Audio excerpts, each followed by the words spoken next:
بسم اللہ الرحمن الرحیم۔ السلام علیکم۔ ہزاروں سال پہلے بحیرہ مراد کے جنوبی علاقے میں ایک شہر تھا۔ یہ شہر صدوم کہلاتا تھا اور یہاں کے باشندے صدومی کہلاتے تھے۔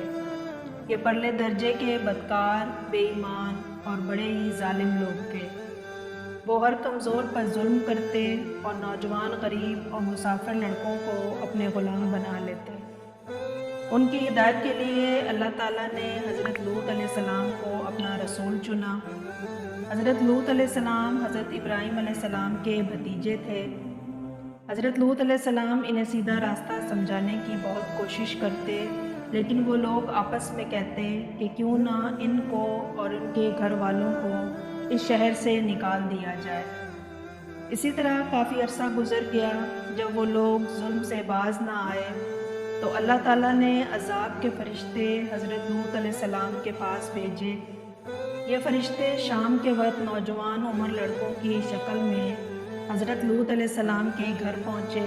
انہیں دیکھ کر حضرت لوط علیہ السلام سمجھے کوئی مہمان یا مسافر ہے۔ انہوں نے سوچا کہ کہیں صدوم کے ظالم لوگ ان کے آنے کا پتہ نہ چل جائے۔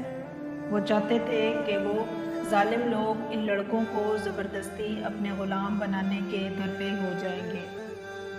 آپ علیہ السلام کی بیوی غدار عورت تھی۔ وہ ان لڑکوں کے بارے میں صدومیوں کو بتا آئی۔ فوراً ہی وہ ظالم لوگ آ گئے اور کہا لڑکے ہمارے حوالے کر دیں۔ حضرت لوط علیہ السلام نے انکار کیا تو وہ لوگ لڑائی پر آمادہ ہو گئے۔ حضرت لوط علیہ السلام کہنے لگے کاش میرے پاس مقابلے کی طاقت ہوتی۔ ان مہمانوں نے حضرت لوط علیہ السلام کو بتا دیا کہ فکر نہ کریں، یہ لوگ آپ تک نہیں پہنچ سکتے۔ ہم اللہ کے فرشتے ہیں۔ یہ قوم آپ کی دشمن بن گئی ہے، اس لیے ان پر اللہ کے حکم کے مطابق عذاب نازل کریں گے۔ انہوں نے اللہ تعالیٰ کا حکم حضرت لوط علیہ السلام کو بتایا کہ اپنے گھر والوں کو ساتھ لیں اور راتوں رات اس شہر سے دور چلے جائیں، لیکن آپ علیہ السلام کی بیوی نہیں جائے گی۔ حضرت لوط علیہ السلام گھر کے لوگوں کو لے کر نکل آئے اور غدار بیوی کو کچھ نہ بتایا۔ حضرت لوط علیہ السلام اور ان کے ساتھی تیزی سے چل پڑے۔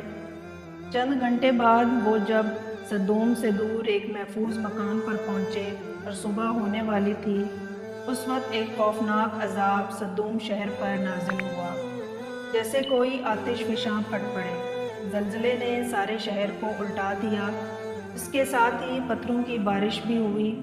یہ سارا عذاب اتنا اچانک آیا کہ ان نافرمان ظالموں کو بچ کر نکل بھاگنے کی مہلت ہی نہ مل سکی اور وہ مارے گئے، اور ان میں حضرت لوط علیہ السلام کی غدار بیوی بھی ہلاک ہو گئی۔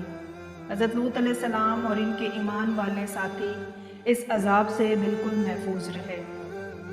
ہم امید کرتے ہیں کہ آج کی ویڈیو آپ کو اچھی لگی ہوگی۔ اسے لائک اور سبسکرائب ضرور کیجیے گا۔ ملتے ہیں اگلی ویڈیو میں، تب تک کے لیے اللہ حافظ۔